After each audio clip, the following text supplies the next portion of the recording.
Hello friends, welcome back to my channel. मैं हूं आपकी फ्रेंड वर्षा। फ्रेंड्स, आज की इस वीडियो में हम बात करेंगे कॉमर्स के प्रैक्टिस सेट की। स्टार्ट करते हैं वीडियो को। वीडियो पसंद आए तो वीडियो को लाइक कीजिए, फ्रेंड्स के शेयर कीजिए। किसी भी तरह की कोई भी क्वेरी हो तो जरूर बताइएगा। फर्स्ट क्वेश्चन है, फाइनेंशियल फंक्शंस आर, जो फाइनेंस के जो फंक्शंस होते हैं वो क्या कौन कौन से होते हैं आपको बताना है। ऑप्शन है planning for funds, raising of funds, allocation of resource या फिर ऑल ऑफ द अबव। तो इसका राइट आंसर आप इजिली बता सकते हैं। जब हम फाइनेंस की बात करते हैं तो उसमें प्लानिंग भी आती है, फंड को कहाँ से रेज करना है ये भी आएगा, और साथ ही साथ हम उनका एलोकेशन किस किस जगह कर सकते हैं अपने बेटर यूटिलाइजेशन के लिए, ये भी सारी चीजें इसके अंदर आती हैं। तो ऑप्शन डी यहाँ पे हमारा राइट आंसर हो जाएगा। नेक्स्ट क्वेश्चन पे आते हैं, फाइनेंशियल मैनेजमेंट इंक्लूड। अब फाइनेंशियल मैनेजमेंट में क्या क्या चीज़ों को इंक्लूड किया जाता है। Measurement of performance, finance function, financial resource या फिर ऑल ऑफ द अबव। तो देखिए फ्रेंड्स, फाइनेंशियल मैनेजमेंट की बात करते हैं तो उसमें हम परफॉर्मेंस को मेजरमेंट का भी काम करते हैं, फाइनेंस फंक्शन की भी बात करते हैं कि हम फंक्शंस किस तरह से परफॉर्म करेंगे, इसका मैनेजमेंट करना, और साथ ही साथ जो फाइनेंशियल रिसोर्सेज हैं उनका बेटर यूटिलाइजेशन किस तरह से हो, इन सारी चीज़ों को मैनेज करना हमारा फाइनेंशियल मैनेजमेंट का काम होता है। इसलिए इन फाइनेंशियल मैनेजमेंट में ये सारी चीज़ें इंक्लूड की जाती हैं। ऑप्शन डी यहाँ पे हमारा राइट आंसर होगा। नेक्स्ट क्वेश्चन पे आते हैं, financial management is a part of. Financial management किस किस का पार्ट है। Accounting, business management, financial accounting या फिर ऑल ऑफ द अबव। तो देखिए इसका यहाँ पे हमारा जो राइट आंसर है वो है यहाँ पे ऑप्शन नंबर बी, जो कि है फाइनेंशियल मैनेजमेंट हमारा बिजनेस मैनेजमेंट का पार्ट। ठीक है, फाइनेंशियल मैनेजमेंट हमारा बिजनेस मैनेजमेंट में आता है। ऑप्शन बी यहाँ पे राइट आंसर हो जाएगा। नेक्स्ट क्वेश्चन पे आते हैं, which is the limitation of traditional approach of financial management. Financial management के ट्रेडिशनल अप्रोच के लिमिटेशंस बताने हैं। More emphasis on long term problems, one sided approach, ignorance, allocation of resources या फिर ऑल ऑफ द अबव। तो देखिए यहाँ पे इग्नोरेंस की बात की जा रही है, या फिर हम बात करें लिमिटेशंस की, तो लिमिटेशन में सारी लिमिटेशंस ही ट्रेडिशनल अप्रोच में आती हैं कि लॉन्ग टर्म प्रॉब्लम्स पे ज़्यादा एम्फेसिस करते थे, और ये वन साइडेड अप्रोच होती थी। इग्नोरेंस होता था कि हम ये इस तरह से मैनेज नहीं करते थे कि हमें एलोकेशन किस तरह से करना चाहिए, जिससे बहुत सारी प्रॉब्लम्स राइज होती थी। इसलिए ये सारी प्रॉब्लम्स हमारी लिमिटेशंस कह सकते हैं, ट्रेडिशनल अप्रोच का पार्ट है। तो ऑप्शन डी यहाँ पे हमारा राइट आंसर हो जाएगा। नेक्स्ट क्वेश्चन है, role of finance manager includes. अब जो फाइनेंशियल मैनेजमेंट मैनेजर का जो रोल होता है उसके अंदर क्या क्या चीज़ों को इंक्लूड किया जाता है। Investing and financing decision, financial analysis, all of the above या नन ऑफ दिस। तो देखिए यहाँ पर बात की जा रही है रोल की। तो रोल में देखिए इन्वेस्टिंग ऑफ फाइनेंशियल डिसीजन ये भी इसके अंदर आता है। वो इन्वेस्ट करता है सारे पहले वो सारे सोर्सेज को इन्वेस्टिगेट करता है कि कौन सा सोर्स उसके लिए बेटर है, किस में इंटरेस्ट कम देनी है, कहाँ से वो अच्छे से यानी कम रेट पर अपने फाइनेंस को जनरेट कर सकता है, रेस कर सकता है। फिर उसके बाद डिसीजन लिए जाते हैं कि इनको कहाँ पे हमें इन्वेस्ट करना है। फाइनेंशियल एनालिसिस में ये पूरी प्रोसेस हमारी आती है, इसलिए ऑल ऑफ दी अबव हमारा राइट आंसर हो जाएगा। नेक्स्ट क्वेश्चन है, the financial manager plays an important role in. अब जो फाइनेंशियल मैनेजर है वो किस तरह का इंपॉर्टेंट रोल प्ले करता है। लिक्विडेशन डिसीजन, रिकंस्ट्रक्शन, अमलगमेशन या फिर ऑल ऑफ द अबव। तो फाइनेंशियल मैनेजर की बात करें तो देखिए फाइनेंशियल मैनेजर में यहाँ पर हमें वो लिक्विडेशन डिसीजन भी देखेगा, रिकंस्ट्रक्शन भी देखेगा और अमलगमेशन भी देखेगा। यानी ये सारी ही चीज़ें ओवरऑल उसको चेक करनी होंगी कि रिकंस्ट्रक्शंस को ज़्यादा बेनिफिट होगा, लिक्विडेशन करने से ज़्यादा बेनिफिट होगा या फिर अमलगमेशन करने से उसको ज़्यादा बेनिफिट होगा। सारे टर्म्स एंड कंडीशन वो चेक करेगा, उसके साथ साथ उसके प्रॉन्स एंड कॉन्स देखेगा कि किस में बेनिफिट ज़्यादा है, किस में लिमिटेशंस हमारी ज़्यादा निकल कर आ रही हैं। तो ये सारी चीज़ें ही उसके लिए एक इम्पॉर्टेंट रोल इन सब चीज़ों में वो प्ले करता है। तो ऑप्शन डी अगेन यहाँ पे हमारा राइट आंसर होगा। देखिए ये हमारा क्वेश्चन है, विच is the internal source of finance. जो फाइनेंस है उसका इंटरनल सोर्स क्या है। ऑप्शन वन है आउटस्टैंडिंग पेमेंट, सेकेंड ऑप्शन है provision for taxation, depreciation funds या फिर ऑल ऑफ द अबव। तो देखिए यहाँ पर बात की जा रही है इंटरनल सोर्स की। तो देखिए आउटस्टैंडिंग पेमेंट ये भी इंटरनल सोर्स का पार्ट है, प्रोविजन फॉर टैक्सेशन ये भी इंटरनल फाइनेंस का पार्ट है, डेप्रिसिएशन भी इंटरनल का पार्ट है। यानी ये सारी चीज़ें हमारे बिजनेस से रिलेटेड हैं, जो कि बिजनेस के अंदर वर्क करती हैं, उनसे रिलेटेड हैं। इसमें बाहर की जो पार्टी होती हैं हमारी रेस्ट पार्टी, उनसे इनका कोई लेना देना नहीं है। तो ये इंटरनल सोर्स ऑफ फाइनेंस है। तो ऑप्शन डी यहाँ पे हमारा क्या हो जाएगा, यहाँ पे ऑप्शन डी हमारा राइट आंसर हो जाएगा।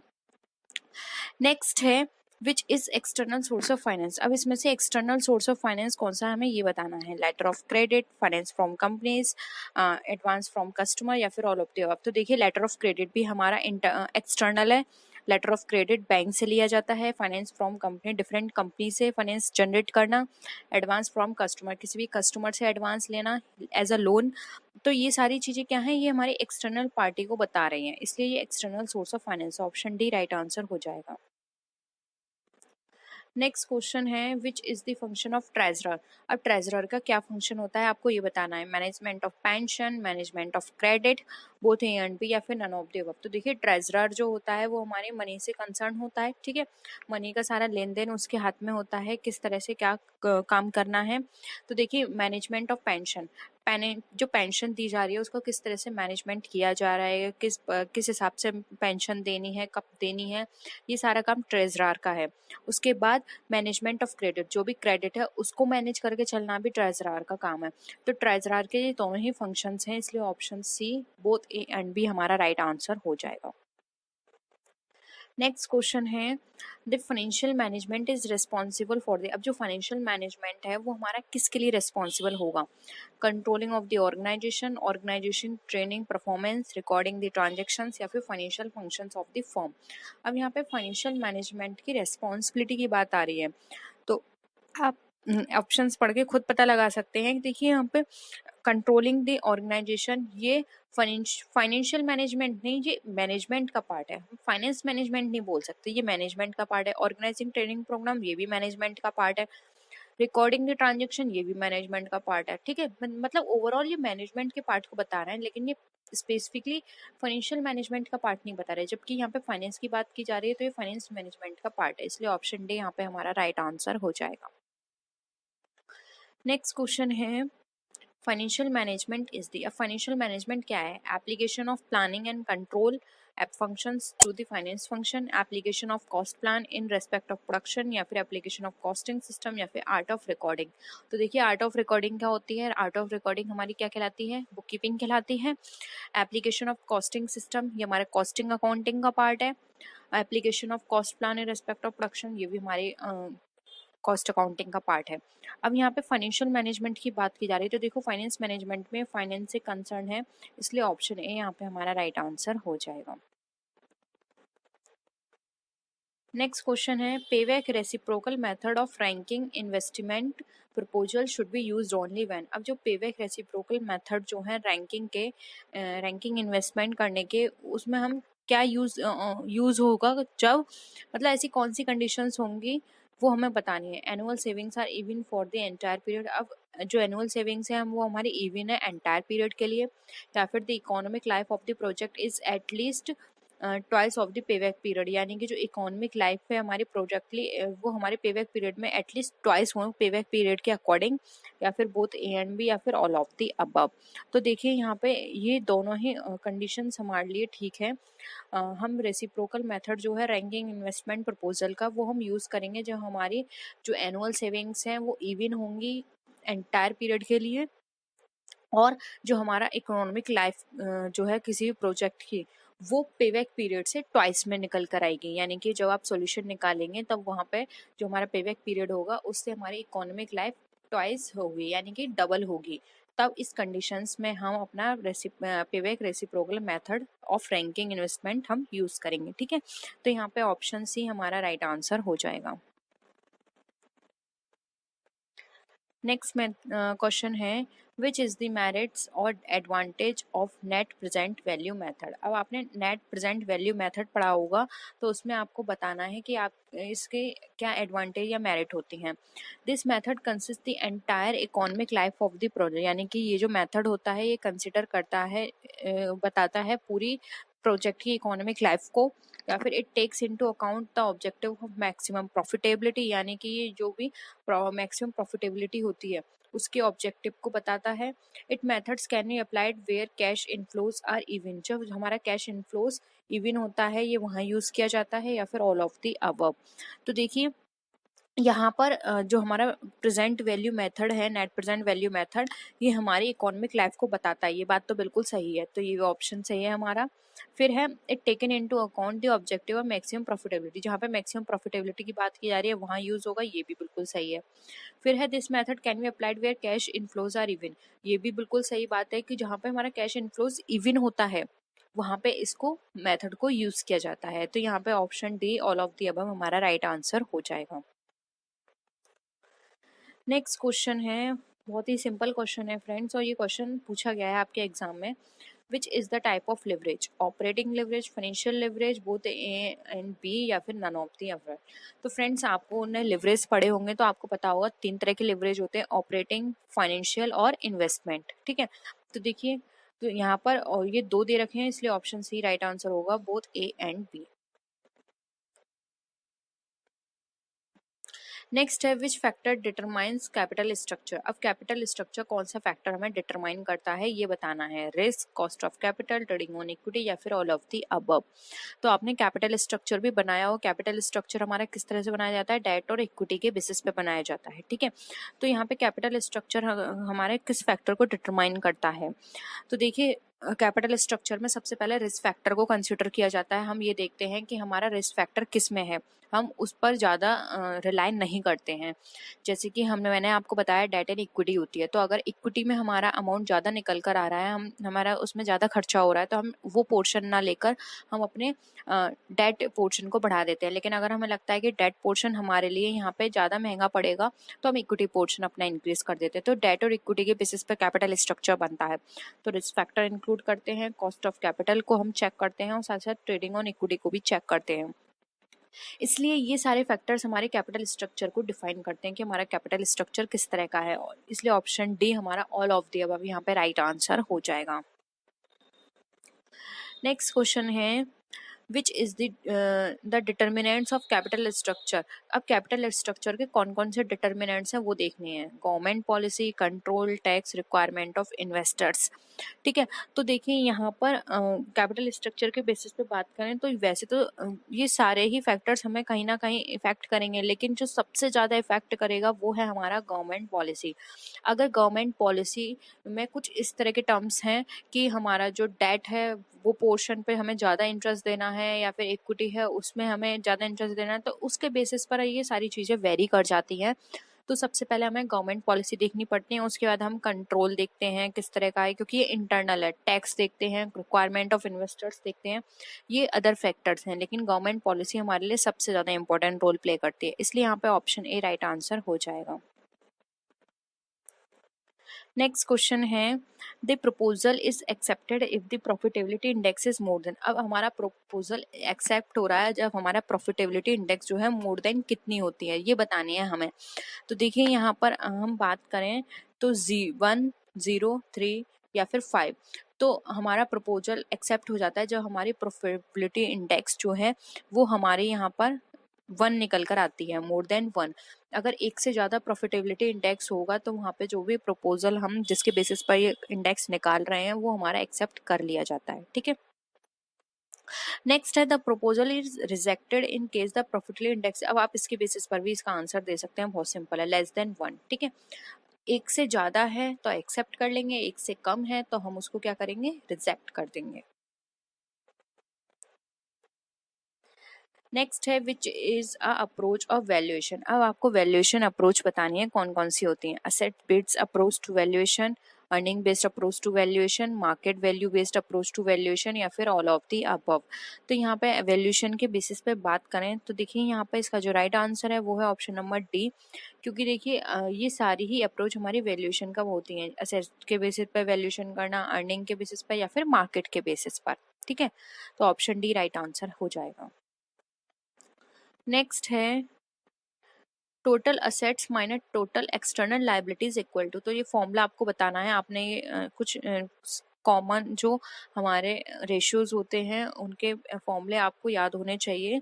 तो यहाँ पे बताइए total assets minus total external liabilities हमारा किसका फॉर्मूला है। ऑप्शन है net assets, net cost, net liability या फिर नेट डेप्रिसिएशन। तो देखिए डेप्रिसिएशन नहीं होगा क्योंकि यहाँ पे कोई भी ऐसा हमने अगर हम बात करें तो कंटेंट ऐसा नहीं लिया जो हमारी डेप्रिसिएशन को बताए, ना ही कॉस्ट का है ना ही लायबिलिटीज का है।